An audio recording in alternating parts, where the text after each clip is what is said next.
My dear students, good morning. Angang sa sargi mamangi class da Manipuri Naswam Hariba Lairik Shigi Tarama Thoishuba Para Adhikar Hariba Takhel Ambam Thoibi Debi Gi Paraje Takpa Loikre Loina na Hariba Lairik Haibadi Manipuri Naswam Hariba Lairik Shigi Handaki Laiba first terminal exam jiki oina syllabus cover tawre aduna lemhoriba parasing se masidi hayang first terminal exam loireba matungda oina tala gani ko Manipuri Naswam jiki oina aduduna ngasi sarge channel jiki amu tawrakadoriba parajina Manipuri nongin Manipuri nongin gistai da ahanba first terminal exam stai da saliba chapter jingje chapter 1 chapter 2 chapter 3 amadi chapter 4 hariba paramari jinaga ahanba first terminal exam stai da manung saliba first terminal exam gi oiriba syllabus aduduna ahanba parada lere Sardar Bhagat Singha Anishuba parada lere Sagol Kangjai Ahum Suba parada lere Thauna Phaba Hiu Yansangi Khongsat Amadi Mari Subada lere Thangta Hariba Paramari Jinabako Khoige Manipuri nongin ki oina forthcoming first terminal exam jiki syllabus aduduna sa paramari je mari jiki oina ngasi ahanba para Sardar Bhagat Singha hariba parajini ko talakadoje aduna mona taj ko masidi angangja khoige mamangi adhikar gumba wari nateba ko wari nate aduna wari dogi magi hints ama samlapa kanoma to haibadi wari duga mari lenba magi samlapa warwala ma khangaga sajalaga pang ibaya bado nateba natra sidi phek tu phek la ka doini mangonda yauriba sonung thoiba thawdo wa thoksingje aduna paraje munna taj ko ngangja okay start British ki wayena Bharat Barshabu sahi sa kaya namthaduna thamlaklabada ihal hana Ingraji kum Lishingamaga Sanipan Yankai Tareta Mirat Shaharda British Singi Mayokda Lan Haubagi Nomai Khonjel Takhe Madubu Shipoi Mutiny Haina Khangnai Shipoi Mutiny Haraga Karibu Khangnage and Haibataragadi Masi Kungadoini ko Shipoi Mutiny Kadaibu Kobage Natragana Shipoi Mutiny Haraga Karibu Khangnabage Karibu Khangnai Haragadi Shikungadeva Amuka Harake ko Pakumje British ki Wayena Bharat Barshabu sahi sa kaya namthaduna thamlaklabada ihal hana Ingraji kum Lishingamaga Sanipan Yankai Tareta Mirat Shaharda British ingi mayokta lan haubagi nomai khonjel takhe Masibu Shipoi Mutiny haina khangnai or Masibu Shipoi Mutiny kawiyena khongadoiba gyan tare ko adum samaina sangna hangaga su yare natragana question je lairaga hangapada stum yai ko question gi dum khoina hangba mo dum hangba yagre pakhum stum samane adubo paba matamdadi khara manung thina phajana paje adumaina phajana paraga de hangakpa ko any exam da hangakpa question khudima loina badong khumba ngangani ko amuksho hangba yai ko samjan bida Shipoi Mutiny karamba sahida thokibage ana hangakpa taragadi pakhumda English ngamaga Sanipan Yankai Tareta na khungadeba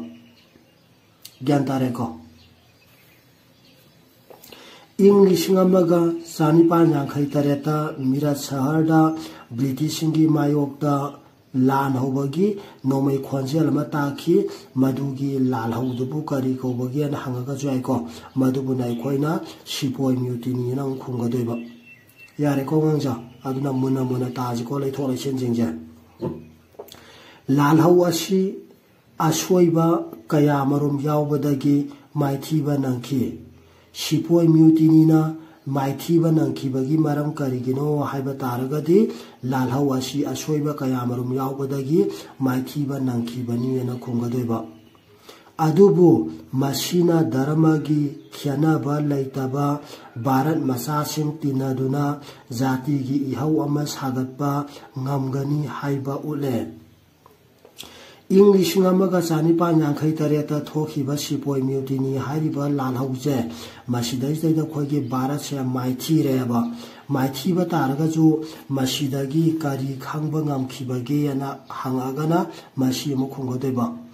मसीना धर्मगी खेनबा लैतबा भारत मसासिंग तिनदुना जातिगी इहौ अमा सागतपा ngamgani हाइबसी खांखियना खुंगदोइबा नत्रा Bharat अजिदि loan मानदबा फिजे Chaksa मानदबा वांगांग संगांग मानदबा कांगलुप मयाम अमना पुनसिलगा लैरिनेबा नत्रा भारत की वातु असि नत्रा खोइगे पिखरबा Manipur जिबौदा खोइगे loan मानदबा फिजे Chaksa वांगांग संगांग मानदबा जाति मयाम अमना पुनसिलगा लैरिनेबा नत्रा सिंगमी try मखलदा याम लैगरेबा लैको इंग लिसिंग अमगा चानिपान मरीफु मंगादा ICS ऑफिसर वैरंबा AO ह्यूमना सभापति वैदुना इंडिया नेशनल कांग्रेस हौदोखी इंडिया नेशनल कांग्रेस करंब सहीदा हौदोखीबगे और लिंखखीबगे ना हंगपा तारगदी पाखुमदा इंग शो लिसिंग अमगा चानिपान मरीफु मंगा ना खुंगदोइबा अदगी अमुक्सु खोइगी इंडिया नेशनल कांग्रेस है मसी कनाना हौदोंगे हाइबा तारगदी AO ह्यूमना हौदोअमीना खुंगदोइबा गेंतारेको AO ह्यूमना खोइगी हौदोअम्बा को हौदोअम्बा खोइगी इंडिया की निखा तमनबगीदमक्ता लिंखखिबा संस्थान हाइतारेको मदुगी ममिंग करी कौगे हाइरगना इंडिया नेशनल कांग्रेस ना लाकदोइबा यारेको मथंगदा मसीदगी भारत निंगतम इहौदा असौबा खोंथांग अमा लौरखी करीदगी खोइगी भारत की निंगतम इहौदा असौबा खोंथांग अमा लौरखीबगे और नत्रगना लाखीबगे हाइबा तारगदी इंडिया नेशनल कांग्रेस हौदोरपदगी और इंडिया नेशनल कांग्रेस लिंखलपदगी याना खुंगदोइबा हाना सिंगनरंबगी मायोक्ता इंडिया नेशनल कांग्रेस ना भारत की मियोय कांगलोप खुदिंगमक्की अवाटपा अमसुंग अपाम्बा अदु फोंदोकनबा पार्टी ओइना लेपनखी मतम अदुदा भारत की तुंगी लामजिंग ओइगदौरिबा मसक नाइबा मियोय कयासु थोरखी अदुबो ब्रिटिश सरकारना भारत की दमा तौरक्लिबा पाइखलक्लिबा थबकसिंदा पेंदबा पोकपा अदु असुम हेंगलखी पुनमक असिगी मथक्ता लॉर्ड कर्जनना भारत की वाइसरॉय ओइबा मतमदा इंग शो लिसिंग अमगा चानिपान मरीफु तरानिपान दगिना इंग शो लिसिंग अमगा चामापल सुबना मंगा बाबगी मतमदनिको खोइगी माना वाइसरॉय ओइरिङै मतमजे लैबाक असिगी मियोइसिंग मखल कयागी मवोंगदा नामथनबा तौबगी थबक्ता मथक्ता इंग लिसिंग अमगा चामापल सुबना मंगादा बेंगलबु अनि थोना थुगाइनबा सिनखिबा अदुने मुना मुना ताजको ngangda खोइगे भारत खोइगे वाइसरॉय कनोजे भारत ने मुनताज को भारत खोइगी लॉर्ड कर्जन जिना वाइसरॉय वरंबदो करम मतमदनो हंगप तारगदी इंग्लिशिंग अमगा चानिपान मरीफु तरानिपान दगिना इंग्लिशिंग अमगा चामापल सुबना मंगा फावबगी मतमदा न खुंगदोइबा gyan tare ko adagi amuksu ingso lising amaga chanipan marifu taranipan dagina ingso lising amaga chamapal supna manga phawbada bharata viceroy oiramba nupa tugi maming kari kauge anau hangagana Lord Curzon na mulakadeba gyan tai ko adagi amuksu khoige Bengal je haibadi Bharat amadi Bengal natrasi puna leiramini ko sije Bharat amasung Bengal ko haibadi Bengal khaidokhiba je karamba sahidano hairaga ju amu ingso lising amaga chamapal supna manga dani na khungodeba gendai ko hariba Bharat tagi ko Bengal ko Bangladesh ka haibaduni ko hariba masi khaidokhiba je kanana viceroy oiba matamdano na hangagana mo Lord Curzon na viceroy oiba matamdane na khungodeba question yam leire ko aduna muna taji ko pumnamak asigi mathakta Lord Curzon na Bharat ki viceroy oiba matamda English amaga chanipan marifu taranipan dagina ingso lising amaga chamapal supna manga laibak asigi miwoising makhal makha kayagi mawongda namthanaba taubagi mathakta English amaga chamapal supna manga da Bengal bu ko ani thokna thugaina bak sinkhiba adune ko khogi Bengal bu ani thona thugaina bak sinkhiba adune ba yandare ko adai sigi matamna khogi Bharat amasung Bangladesh khaidoi jijo lising amaga chamapal supna manga dani ko yantai ko aduna muna yangje sina khoige Bengal West Bengal jibu oidoni ko West Bengal je ani thona thugaina ba khona ba sinba masigi mahidi Bharat pumbada thokhidriba akanba irang kaya tholakpadune laibaki yawol ama puraknaba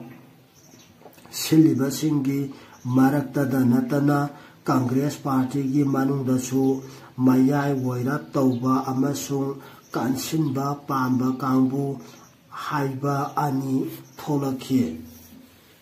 muna tajko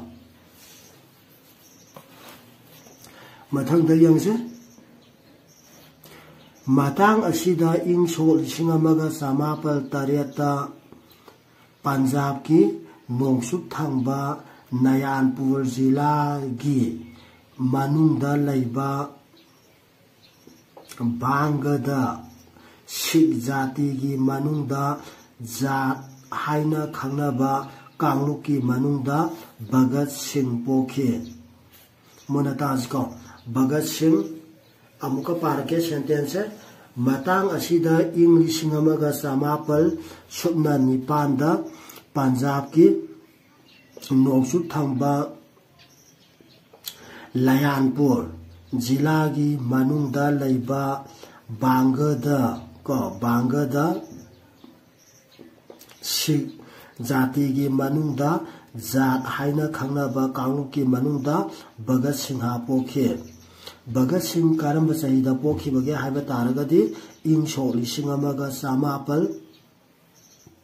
supna tareta pokhi na haigadeba gentai ko Bhagat Singh munataj ko Bhagat Singh karamba jati gi manungda pokhibage haragana Sikh jati gi manungda jat haina khangnaba Kangluk to madugi manungda pokhi na khungodeba gentai ko Bhagat Singh karamba laibak ta pokhi ana haragana ko Punjab tani ko poije Punjab ke kana bajaga la pa Punjab ki nongsuk thamba Nayanpur gi jila da pokhi nang khungodeba gentare ko magi laiba atagi magi jati loina ba hangba yare ko question ngak tani ko mapa mapu hangtaktagi laiba ki damakta thawdo watho amadi rajniti gi thabak thauramda magi ko imung thawai yawrakhe Bhagat Singh wagi imung je kamai toba imung no na hangba taragadi mapa mapu hangtaktagi laibaki dama थौदोक लेबाकीदमक्ता थौदोक वाथोक अमदी राजनीतिगी थबक थौरमदा थवाई यावरखिबा इमुंगनी यना खुंगदोइबा यारेको मखुरा सरदार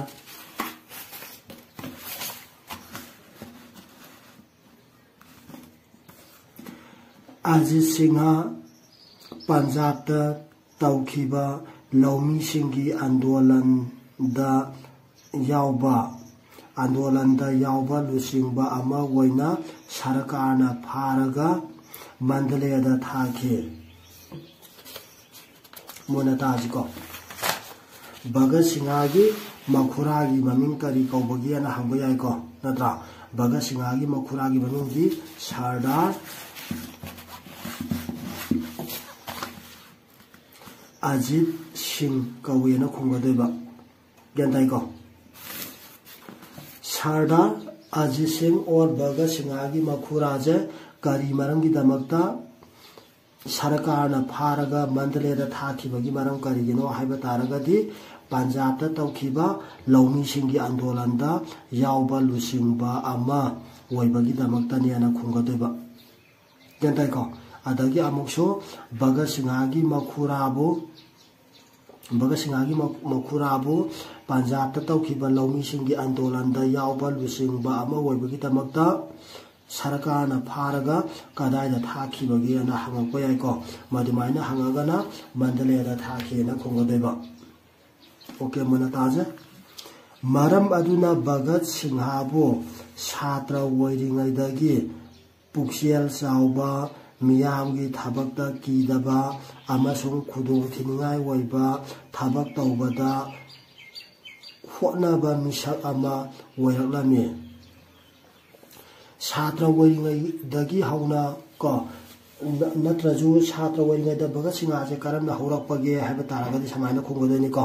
पुक्सेल चावबा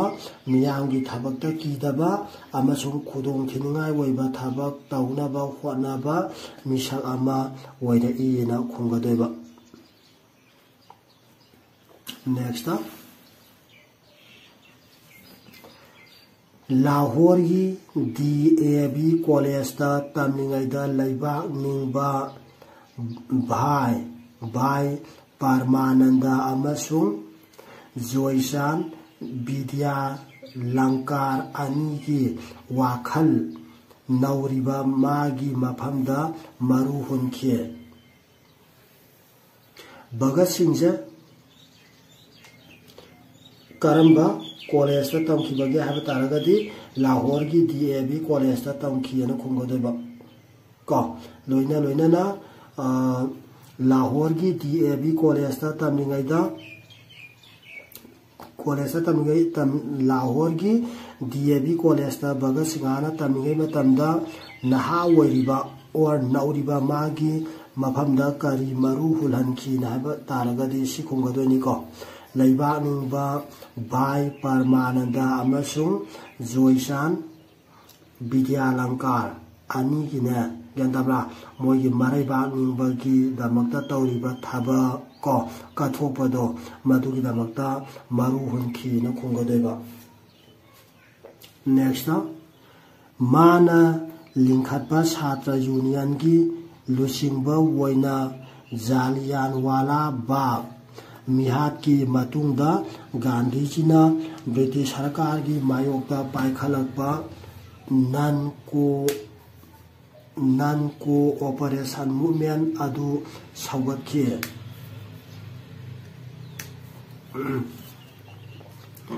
माना लिंखतबा छात्र union की लुसिंगबा वोइना जालियानवाला बाग मिहात की मतुंगदा गांधी जीना British सरकार की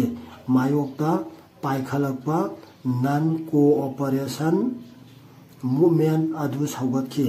none cooperation movement कनाना हौदोअंबनो हाइबा तारगदी कनाना महात्मा गांधी जीना करी हौदोअंगे हाइबा तारगजु none cooperation movement जे लाकदोइनिको none cooperation movement हाइबदी मतियंग पीदबा हाइबनिको नत्रा अमगा मरी लेनांदबा गेंदाइको मतियंग पीदबा हाइतारेको मतियंग पीदबा इहौदो next आंदोलन असिगी मनुदा महाक अमसुंग अतै छात्रसिंग पुल्लगा मिरैबाकता साबा फिरोनसिंग खोमजिलगा मियाम तिनबा मफमसिंगदा मै थाखे को पिलातगी हाइबदी मपालमदगी पुसलपा फिरोनसिंगजे मै थागेबा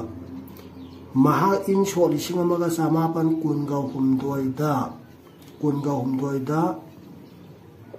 लास्ट पर रायना लिंखतपा नेशनल कॉलेज तगी बीए पास तौखी करंब सहीदा भगत सिंह बीए पास तौखिबगे हाइबा तारगदी इन सो लिसिंग अमगा समापन कुनगा हुमदोइदा भगत सिंह बीए पास तौखिना खुंगदोइबा ग्यान तारेको लोइना भगत सिंह जे खोइगी भगत सिंह जे करंब कॉलेज तगी बीए पास तौखिगे हारगना खोइगी लास्ट पर रायना लिंखतपा नेशनल कॉलेज तगी बीए पास तौखिना खुंगदोइबा ग्यान तारेको मधुगी मतुंग ताबा मागी पुंसीदी ममा लैबाकी दमक कथोपने ग्यान तारेको हाइबदी खोइगी भगत सिंह हाजे करंबा मतमदगी ममा लैबाकी दमकता कथोपा हौखिबगे हाइबा तारगदी बीए पास तौबा मतुंगदगी ममा लैबाकी दमकता कथोपा हौखियना खुंगदोइबा ग्यान तारेको मांगलोंदा इहाल हाना ओके मोनेताजिको मांगलोंदा इहाल हाना लालहौबगी इथिल पिखिबदी इन सो लिसिंग अमगा समापल कुनगा निथोइदा सचिंदनाथ सान्यालना लाहौरदा मियामदा वा ngankiba adunani amuka hana haige mangonda ihal hana lalhobagi ithil pikhibadi English ngamaga samapal kungani thoida Sachindanat isnya ko Sachindanat isnyalna Lahorda miyamda wangang kiba adunani khoigi Bhagat Singh jina mama laibaki damakta kathopagi na ithil pigi baje gandai ko ithil pigi baje kanana wangang batagi tabadagino haiba taragadi Sachindanat isnyalna ko Lahorda miyamda wangang bado madu tabadagini ana khunggodeba gandai ko Sachindanat isnyalna gandai ko Karamba sahida Sachindanat isnyalna Lahorda miyamda wangang khibage haiba taragadi English ngamaga samapal kungani thoena khungadeba gandai ko monataje amusu question ngatani ko English ngamaga samapal kungani thoida Sachindanat isnyalna Lahorda miyamda wangang khibado madudagi kainosda Bhagat Singh da kari ithil pikhibage hargana lalhobagi ithil pikhina khungadeba gandare ko Muna tajiko Maram aduna isnyalga loinana sukhadeba Bhagawati sarana singbana siamba Hindustan Republican Association da Bhagat Singha yaukhi Bhagat Singha karida yaukhi bage haiba taragadi Bhagat Singha karida yaukhi bage haragadi isnyalga loinana sukhadeba Bhagawati sarana singbana siamba Hindustan Republican Association da yaukhi yana khungodeba yareko Bhagat Singha mioi bagi amadi laibaki yawol singa mari lainaba lairik yamna paba mine Bhagat Singha karamba mioi no wana haiba taragadi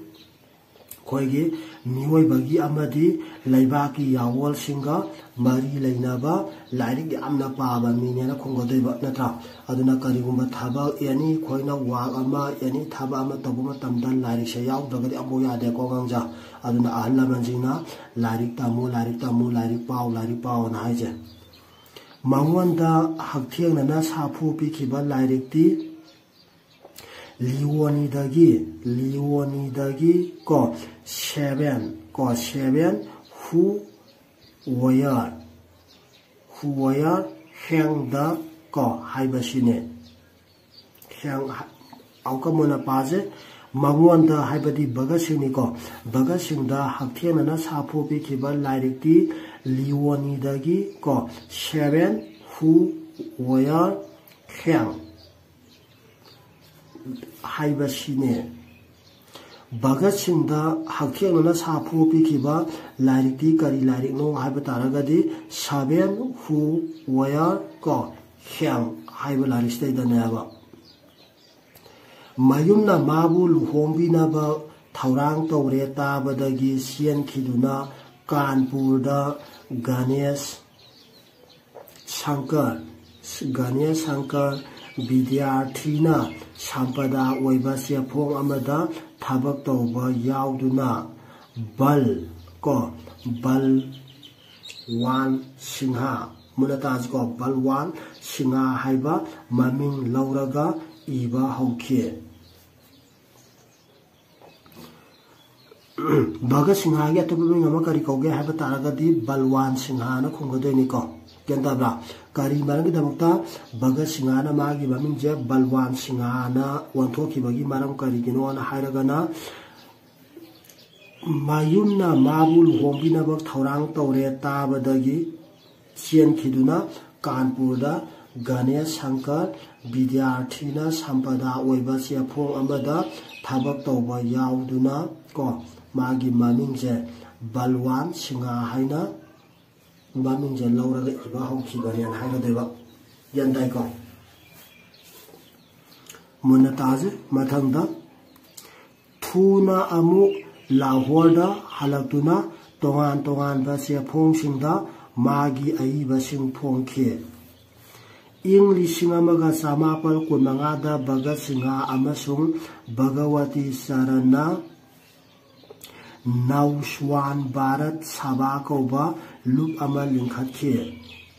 Nauswan Bharat Sabha kauba lup asi karamba sahida lingkhatkhe haragana Insho lising amaga samapal kunmangada lingkhatkhe na haigadeba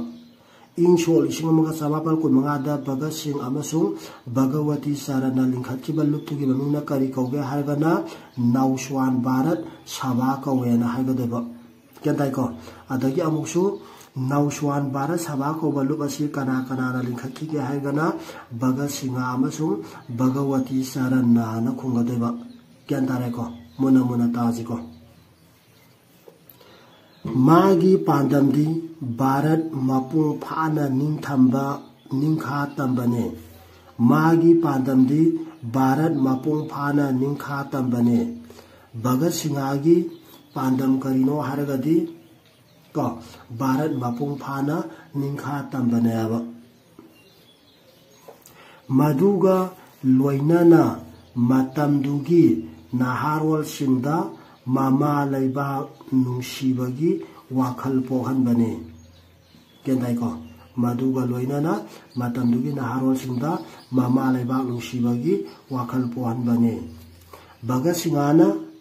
matamdugi naharol singda kari pohanba pangkhe na hangbayai ko masi hangpa matamda mama laiba nungsibagi wakhal pohanba pangkhe na khungadeba matamaduda mahaka nakna tinakhiba laibaki ahongba pamba miyoisingdi Bhagawati Saran Sukadeva Yashpal Batukeshwar Datta Chandrasekhar Azad Jatindranath Das Surindranath Pandya asina singbane muna tajko Bhagat Singh na nakna tinakhiba laibaki ahongba pamba miyoisingdu kana no na haiba taragadi Bhagawati Saran Sukadeva Yashpal Batukeshwar Datta Chandrasekhar Azad Jatindranath Das Surindranath Pandya ko makhoi singchine na khungadoba adagi amuksu question तुम सलग हंगप याइको नत्रा सिना पुलकी नतबिदने खोगी भाग्य चंद्रनने गंताइको कनोजना भगत सिंहजिनाने को खोगी भगत सिंहजिना यामना नंगना तिनाखिबा लेबाकी अहोंबा पाबा मिसक अमतंग हायोना हारगस तुम हंगप याइको अदुमाइना हंगागना सिगी पीरिबा मी मयाम ममिंग मयाम जिंजे मसिदगी खुमिंगबा अमा खुंबा यारेको गेंदारेको जातिन्द्रनाथ दासना भगत सिंहदा बोम साबा तंबिखी जातिन्द्रनाथ दासना भगत सिंहदा करी तंबिखी हरगदी बोम साबा तंबिखी नायगदेबा अदगी अमुकसु क्वेश्चन अमा जो हंबा याइको भगत सिंहदा बोम साबा तंबिखिबदु कनानानो हरगना जातिन्द्रनाथ दासना केंतारेको अदगी अमुकसु जातिन्द्रनाथ दासना बोम साबा तंबिखिबदु कनानानो हरगजु भगत सिंह लैथोलासि लोइनबक तौरगा याइको अदुना मुना मुना ताज इंग लिसिंग अमगा समापल कुंतरुक्ता भगत सिंहना चंद्रशेखर आजाद अमसुंग कुंदल लांगा काकोरी वाथोक्ता चेनबा बंदीसिंग थादोनबा होनखी अदुबु थौरांग अदु पांथोकपा ngamखिदे इंग सो कयादा भगत सिंहना चंद्रशेखर आजाद अमसुंग कुंदल लांगा लोइनना कोई कातोरी वाथोक्ता चेनबा बंदीसिंग थादोनबा होनखिबगे हाइबा तारगदि पाखुमदा इंग सो लिसिंग अमगा समापल कुनगा तरुगना खुंगदेबा जेंतारेको अदगी अमुकसो इंग सो लिसिंग अमगा समापल कुनगा तरुक्ता भगत सिंहना कना कना लोइनरगा कोई कातोरी वाथोक्ता चेनबा बंदीसिंग थादोनबा होनखि हारगना चंद्रशेखर आजाद अमसुंग कुंदल लालना खुंगदेबा क्वेश्चन की क्वेश्चन गातनीको अमुकसु हंबया इंग सो लिसिंग अमगा समापल कुंतरुक्ता भगत सिंहना चंद्रशेखर आजाद अमसुंग कुंदल लालगा लोइनरगा करी वाथोक्ता चेनबा बंदीसिंगबु थादोनबा होनखि हारगना मो कातोरी वाथोना लाखदेबा केंताइको अदगी अमुकसु अमसु हंबयाइको इंग सो लिसिंग अमगा समापल कुंतरुक्ता भगत सिंहना चंद्रशेखर आजाद अमसुंग कुंदल लालगा कातोरी वाथोक्ता चेनबा बंदीसिंगगिदमक्ता को चेनबा बंदीसिंगगिदमक्ता करी तौखिगे हाइबा तारगदि बंदीसिंगदुबु थादोननबा होनखिना खुंगदेबा केंतारेको अदुबु थौरांग अदु पांथोकपा ngamखिदे नेक्स्ट निंगतंबगी लालहौलु कयाना भारतपु ब्रिटिश की मखुतगी कनबा हाइबसी खुता खुलाई पाइदुना लांथेंग नरबतदा वैथोकनी हाइबसी मखोगी अकनबा फिरे ओइरामे भाग्यचंद्र को चंद्रशेखर आजाद अमसुंग कुंदल लांगी आसियतपा और अकनबा फिरे करिनो हाइबा तारगदि निंगतंबगी लालहौलुप कयाना को अदगी सिम हारिबस्तेदा मोइगी लुप मयाम लेराइनिको नत्रा हारिबा कइनोने चंद्रशेखर आजाद ने अदगी कुंदल लांजु लेरे अदगी भगत सिंह मोइगी जु ग्रुप अमा लेरे अदगी सिना तबला तोंगान तोंगान ग्रुप मयाम लेदना को खोइसा मणिपुर जो हौजी तोंगान तोंगान ग्रुप मयाम लेदना को छात्रगी संस्थान द ओइरो मसमातो न खोइगी ग्रुप मयाम लेबजे समातो न निंगतंबगी लालहौ लुकयाना भारतपु ब्रिटिश की मखुतगी कन्नबा होनबसी खुता खुलाई पाइदुना लांथेंग नरबतदा ओइथोकनी हाइबसी मखोगी अकनबा फिरे ओइराए खोगी कइनोसिदा भारत सिदैदा लैरिबा खोगी लुम मयामसे मसिजनाने भारतगी ब्रिटिश तांथोखिननबगी अमता ngairaba फिरेपसे और अकनबा फिरेपसे करिनो हाइबा तारगदि करिननेबा खुता खुलाई पाइदुना लांथेंगनरबतदा ओइथोकनी हाइबसिनिना हाइगदेबा केंताइको मथंग पारके मसी थबक ओइना पांथोकनबा लाहौरदगी भगत सिंह अमसुंग बनारसदगी चंद्रशेखर आजाद सिनाखी ꯃꯁꯤꯒꯤꯗꯃꯛ ꯏꯪ ꯁꯣꯛ 1919 ꯒꯤ ꯁꯦꯞꯇꯦꯝꯕꯔ ꯊꯥꯗ ꯍꯤꯟꯗꯨꯁꯇꯥꯟ ꯁꯣꯁꯤꯌꯦꯂꯤꯁ ꯔꯤꯄꯕ꯭ꯂꯤꯀꯥꯟ ꯑꯦꯁꯣꯁꯤꯌꯦꯁꯟ ꯍꯥꯏꯕ ꯑꯃ ꯚꯒꯠ ꯁꯤꯡꯍꯅ ꯂꯤꯡꯈꯠꯈꯤ ꯑꯃꯁꯨꯡ ꯆꯟꯗ꯭ꯔꯁꯦꯈꯔ ꯑꯖꯥꯗꯅ ꯂꯨꯞ ꯑꯁꯤꯒꯤ ꯂꯥꯟꯃꯤꯒꯤ ꯃꯀꯣꯛ ꯑꯣꯏꯈꯤ꯫ ꯀꯔꯝꯕ ꯆꯍꯤꯗ ꯍꯤꯟꯗꯨꯁꯇꯥꯟ ꯁꯣꯁꯤꯌꯦꯂꯤꯁ ꯔꯤꯄꯕ꯭ꯂꯤꯀꯥꯟ ꯑꯦꯁꯣꯁꯤꯌꯦꯁꯟ ꯂꯤꯡꯈꯠꯈꯤꯕꯒꯦ ꯍꯥꯏꯕ ꯇꯥꯔꯒꯗꯤ ꯏꯪ ꯁꯣꯛ 1919 ꯍꯥꯏꯒꯗꯣꯏꯕ ꯒ꯭ꯌꯥꯟ ꯇꯥꯏꯀꯣ꯫ ꯑꯗꯨꯒ ꯂꯣꯏꯅꯅ ꯏꯪ ꯁꯣꯛ 1919 ꯍꯤꯟꯗꯨꯁꯇꯥꯟ ꯁꯣꯁꯤꯌꯦꯂꯤꯁ ꯔꯤꯄꯕ꯭ꯂꯤꯀꯥꯟ ꯑꯦꯁꯣꯁꯤꯌꯦꯁꯟ ꯍꯥꯏꯅ ꯂꯤꯡꯈꯠꯈꯤꯕꯁꯦ ꯒ꯭ꯌꯥꯟ ꯇꯥꯏꯀꯣ ꯂꯤꯡꯈꯠꯈꯤꯕꯁꯦ ꯃꯁꯤ ꯀꯅꯥꯅꯅꯣ ꯍꯥꯏꯕ ꯇꯥꯔꯒꯗꯤ ꯚꯒꯠ ꯁꯤꯡꯍꯅ ꯒ꯭ꯌꯥꯟ ꯇꯥꯔꯦꯀꯣ ꯃꯨꯟꯅ ꯇꯥꯁꯤꯀꯣ꯫ ꯏꯪ ꯁꯣꯛ 1919ꯗ ꯚꯒꯠ ꯁꯤꯡꯍꯅ ꯀꯔꯤ ꯂꯤꯡꯈꯠꯈꯤꯒꯦꯅ ꯍꯥꯏꯕ ꯇꯥꯔꯒꯁꯨ ꯍꯤꯟꯗꯨꯁꯇꯥꯟ ꯁꯣꯁꯤꯌꯦꯂꯤꯁ ꯔꯤꯄꯕ꯭ꯂꯤꯀꯥꯟ ꯑꯦꯁꯣꯁꯤꯌꯦꯁꯟ ꯍꯥꯏꯕ ꯑꯃ ꯂꯤꯡꯈꯠꯈꯤꯅ ꯈꯨꯝꯒꯗꯣꯏꯕ ꯒ꯭ꯌꯥꯟ ꯇꯥꯏꯀꯣ꯫ ꯑꯗꯒꯤ ꯑꯃꯨꯛꯁꯨ ꯍꯤꯟꯗꯨꯁꯇꯥꯟ ꯁꯣꯁꯤꯌꯦꯂꯤꯁ ꯔꯤꯄꯕ꯭ꯂꯤꯀꯥꯟ ꯑꯦꯁꯣꯁꯤꯌꯦꯁꯟꯒꯤ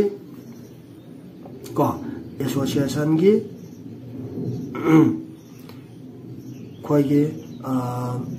ꯚꯒꯠ ꯁꯤꯡꯍꯅ ꯀꯩꯅꯣ ꯂꯤꯡꯈꯠꯂꯤꯅꯤꯀꯣ ꯁꯤꯁꯦ ꯅꯠꯇ꯭ꯔꯥ ꯑꯗꯨꯒ ꯍꯥꯏꯔꯤꯕꯁꯤꯒꯤ ꯂꯨꯞ ꯚꯒꯠ ꯁꯤꯡꯍꯅ ꯂꯤꯡꯈꯠꯈꯤ ꯑꯗꯨꯒ ꯆꯟꯗ꯭ꯔꯁꯦꯈꯔ ꯑꯖꯥꯗꯅ ꯂꯨꯞ ꯑꯁꯤꯒꯤ ꯂꯥꯟꯃꯤꯒꯤ ꯑꯗꯨꯒ ꯍꯥꯏꯕꯗꯤ ꯍꯤꯟꯗꯨꯁꯇꯥꯟ ꯁꯣꯁꯤꯌꯦꯂꯤꯁ ꯔꯤꯄꯕ꯭ꯂꯤꯀꯥꯟ ꯑꯦꯁꯣꯁꯤꯌꯦꯁꯟꯁꯤꯒꯤ ꯑꯩꯈꯣꯏꯒꯤ ꯂꯥꯟꯃꯤꯒꯤ ꯃꯀꯣꯛꯅ ꯀꯅꯥꯅ ꯑꯣꯏꯈꯤꯒꯦ ꯍꯥꯏꯔꯒꯅ ꯆꯟꯗ꯭ꯔꯁꯦꯈꯔ ꯑꯖꯥꯗꯅ ꯑꯣꯏꯒꯗꯣꯏꯕ ꯑꯣꯀꯦ꯫ ꯃꯁꯤꯗꯤ ꯊꯣꯏꯗꯣꯛꯅ ꯂꯥꯏꯅꯤꯡꯒ ꯃꯔꯤ ꯂꯩꯅꯗꯦ ꯃꯔꯝ ꯑꯗꯨꯅ ꯏꯪ ꯁꯣꯛ 1905ꯗ ꯙꯔꯃꯗ ꯌꯨꯝꯐꯝ ꯑꯣꯏꯔꯒ ꯂꯤꯡꯈꯠꯈꯤꯕ ꯕꯦꯡꯒꯜꯒꯤ ꯂꯥꯜꯍꯧꯕꯁꯤꯡꯒꯤ ꯃꯍꯨꯠ ꯑꯅꯧꯕ ꯆꯥꯎꯈꯠꯂꯛꯄꯒꯤ ꯋꯥꯈꯜ ꯌꯥꯎꯕ ꯂꯨꯞꯀꯤ ꯃꯤꯑꯣꯏꯁꯤꯡꯅ ꯁꯤꯟꯈꯤ꯫ ꯑꯃꯨꯛꯀ ꯍꯟꯅ ꯄꯥꯔꯛꯀꯦ ꯃꯁꯤꯒꯤ ꯁꯦꯟꯇꯦꯟꯁ ꯑꯅꯤꯁꯦ꯫ ꯃꯁꯤꯒꯤꯗꯃꯛ ꯏꯪ 1919 ꯒꯤ ꯁꯦꯞꯇꯦꯝꯕꯔ ꯊꯥꯗ ꯍꯤꯟꯗꯨꯁꯇꯥꯟ ꯁꯣꯁꯤꯌꯦꯂꯤꯁ ꯔꯤꯄꯕ꯭ꯂꯤꯀꯥꯟ ꯑꯦꯁꯣꯁꯤꯌꯦꯁꯟ ꯍꯥꯏꯕ ꯑꯃ ꯚꯒꯠ ꯁꯤꯡꯍꯅ ꯂꯤꯡꯈꯠꯈꯤ ꯑꯃꯁꯨꯡ ꯆꯟꯗ꯭ꯔꯁꯦꯈꯔ ꯑꯖꯥꯗꯅ ꯂꯨꯞ ꯑꯁꯤꯒꯤ ꯂꯥꯟꯃꯤꯒꯤ ꯃꯀꯣꯛ ꯑꯣꯏꯈꯤ꯫ ꯃꯁꯤꯗꯤ ꯊꯣꯏꯗꯣꯛꯅ ꯂꯥꯏꯅꯤꯡꯒ ꯃꯔꯤ ꯂꯩꯅꯗꯦ ꯃꯔꯝ ꯑꯗꯨꯅ 1905ꯗ ꯙꯔꯃꯗ ꯌꯨꯝꯐꯝ ꯑꯣꯏꯔꯒ ꯂꯤꯡꯈꯠꯈꯤꯕ ꯕꯦꯡꯒꯜꯒꯤ ꯂꯥꯜꯍꯧꯕꯁꯤꯡꯒꯤ ꯃꯍꯨꯠ ꯑꯅꯧꯕ ꯆꯥꯎꯈꯠꯂꯛꯄꯒꯤ ꯋꯥꯈꯜ ꯌꯥꯎꯕ ꯂꯨꯞꯀꯤ ꯃꯤꯑꯣꯏꯁꯤꯡꯅ ꯁꯤꯟꯈꯤ꯫ Okay, all of you, thanks.